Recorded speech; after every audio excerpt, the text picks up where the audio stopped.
Operation রাইনোর পর এবার operation elephant. মানুষ হাতির সংঘাত কমাতে উদ্যোগ নিয়েছে জলদাপাড়া জাতীয় উদ্যান কর্তৃপক্ষ।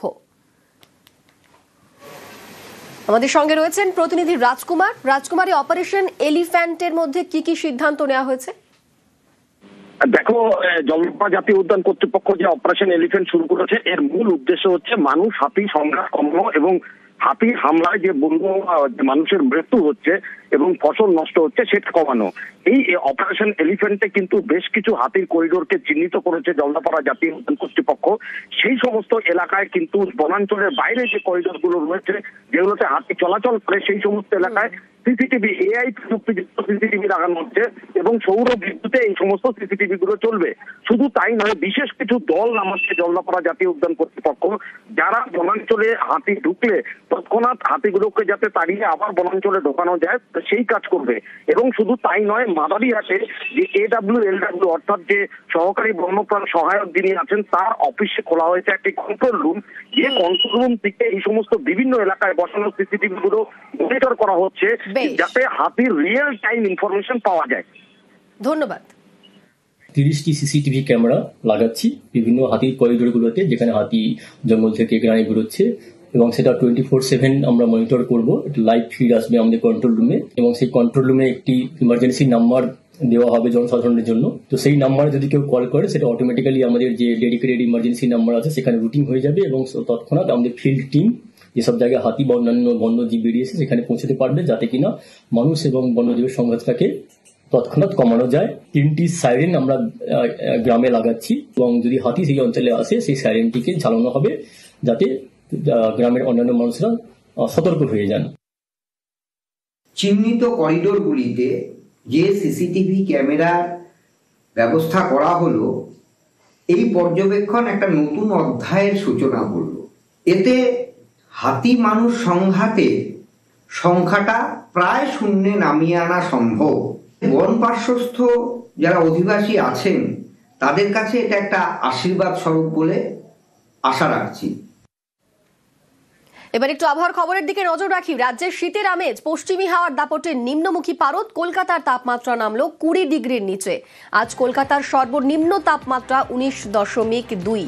আমাদের সঙ্গে বিশ্বজিৎ রয়েছে, প্রতিনিধি। বিশ্বজিৎ, তাহলে দক্ষিণবঙ্গে শীত পড়লো?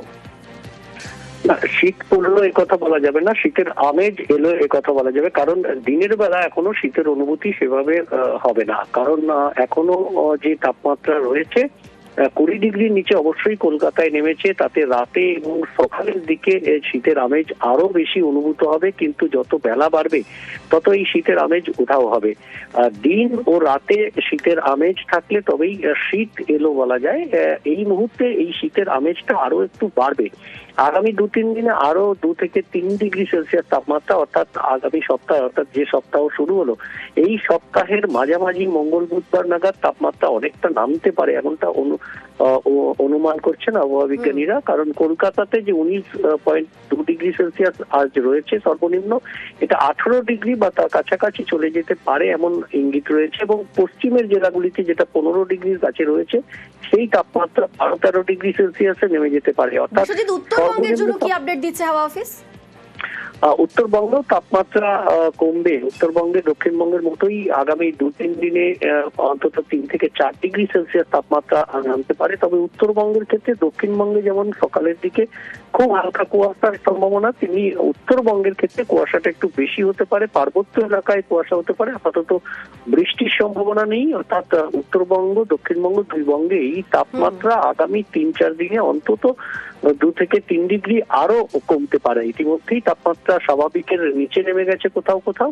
এই তাপমাত্রাটাই আরো একটু নামলে শীতের আমেজ আরো বাড়বে, এমনটাই ইঙ্গিত আবহাওয়া দপ্তরের। ধন্যবাদ। 100 দিনের কাজে বসানো হয়েছিল গাছ। বাঁকুড়ার রায়পুরে সেই সব গাছেই কোপ। এরই বিরুদ্ধে সরব স্থানীয়রা, বন্ধ করে দিলেন গাছ কাটার কাজ।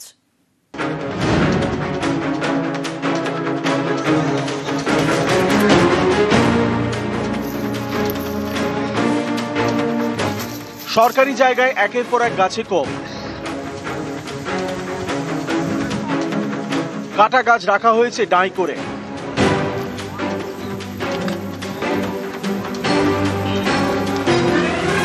বাঁকুড়ার রায়পুর ব্লকে বক্সি গ্রাম, 2016 সালে এখানে 100 দিনের কাজে গাছ বসানো হয়। কোনোটা সোনাঝুরি, কোনোটা ইউক্যালিপটাস। তৈরি করা হয় বনাঞ্চল। সেই গাছ একটু একটু করে বড় হয়েছে। অভিযোগ, এইসব গাছে নজর পড়ছে এক শ্রেণীর অসাধু ব্যবসায়ী। কেটে ফেলা হচ্ছে একের পর এক গাছ। বিষয়টি নজরে পড়তেই সরব হন স্থানীয়রা। গাছ কাটার কাজ বন্ধ করে দেন। এরপরেই বিডিওর দ্বারস্থ হন তারা। কে টেন্ডার দিয়েছে, কে নিয়েছে সেটা আমাদেরকে বলেনি, যার জন্য আমাদের আপত্তিটা। আমাদের গ্রামের সবার অনুরোধ যে গাছ কাটতে দেব না, যেমন গাছ আছে তেমনি থাক। কিন্তু এটা প্রশাসন জানতো নি, আমরা প্রশাসনকে জানালাম, তখন বলছে না আমরা জানিনি, এটা বন্ধ থাক। বিডিও সাহেব নিজে বলেছে যে বন্ধ থাক। এখানে গাছ কাটতে দেবো না, বাগান যেমনই আছে তেমনি থাক। কোনো পারমিশন ছাড়াই কাটছিল গাছ। আপনারা কি আটকালেন? হ্যাঁ, আমরা চাইছি যখন বাগান যেমনি ছিল সেরকমই থাক। আর আছে যে কিছু লোক কোনো একটি সরকারি জায়গায় গাছ কেটে নিচ্ছে, এটা জানার পরে আমি সংশ্লিষ্ট থানা এবং বক্সি ফাঁড়িতে জানাই এবং ওখানে পুলিশ হস্তক্ষেপ করে। হস্তক্ষেপ করার পরে ওটা আপাতত বন্ধ আছে। বাঁকুড়া থেকে প্রিয়ব্রত গোস্বামী, নিউজ 18 বাংলা। রাসায়নিক সারের কালোবাজারি, সরকারি ভর্তুকির সার চড়া দামে বিক্রি, বস্তা পিছু 300 থেকে 400 টাকা বেশি নেওয়ার অভিযোগ। চন্দ্রকোনায় অসাধু ব্যবসায়ীদের রমরমা কারবার। আমাদের সঙ্গে রয়েছেন প্রতিনিধি সুকান্তর সঙ্গে কথা বলবো। সুকান্ত, এই যে অভিযোগ, এই অভিযোগটা কি প্রশাসনকে জানানো হয়েছে, নালিশ করা হয়েছে? দেখো অনিন্দিতা, এই বিষয়ে আমরা ঘাটালের মহকুমা শাসকের সাথে যোগাযোগ করছি। তিনি অবশ্য পরিষ্কার জানিয়েছেন যে কৃষি দপ্তরের সাথে কথা বলে দ্রুত যাতে কৃষকরা ন্যায্য মূল্যে তাদের রাসায়নিক সার পায় সেই দিকটা তিনি দেখবেন। কিন্তু অনিন্দিতা, প্রতি বছরই এই যে আলুর সিজন, অর্থাৎ শীতের শুরুতেই আলু লাগানোর কাজ চলে চন্দ্রকোনা। তো আমরা জানি যে চন্দ্রকোনা আলু চাষের বয়স হয়ে পরিচিত। সেখানে কিন্তু আলু চাষের জন্য প্রচুর পরিমাণে রাসায়নিক সারের প্রয়োজন হয়। সেই সার কিনতেই কিন্তু চড়া দাম দিতে হচ্ছে কৃষকদের। অর্থাৎ সরকার ন্যায্য মূল্যে পাওয়ার জন্য ভর্তুকি দিয়ে একটা প্রিন্ট রেট বেঁধে দিয়েছে, কিন্তু তার থেকে 300-400 টাকা বেশি নিচ্ছে ব্যবসায়ীরা।